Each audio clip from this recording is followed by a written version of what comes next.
নমস্কার বন্ধুরা, Aditi's Bengali home কিচেনে আপনাদের সবাইকে স্বাগত। আজ আমি আপনাদের জন্য নিয়ে এসেছি গাজরের হালুয়া রেসিপি। তার জন্য প্রথমেই গাজরটা গ্রেট করে নেব। এবার কড়াইতে 1 চামচ ঘি দিয়ে দেব ড্রাই ফ্রুটস। এখানে আমি কাজু, কিশমিশ আর আমন্ড নিয়েছি।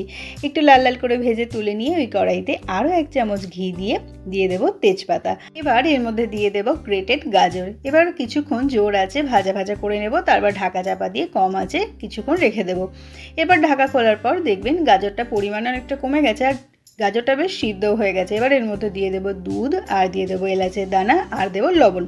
লবণটা কিন্তু অপশনাল, আপনারা চাইলে নাও দিতে পারেন। দুধটা ঘন হয়ে আসার পর দিয়ে দেবো চিনি দেওয়ার পর আবারও একটু পাতলা হয়ে যাবে, তবে আরও একটু ফুটিয়ে নিলে আবারও ঘন হয়ে যাবে।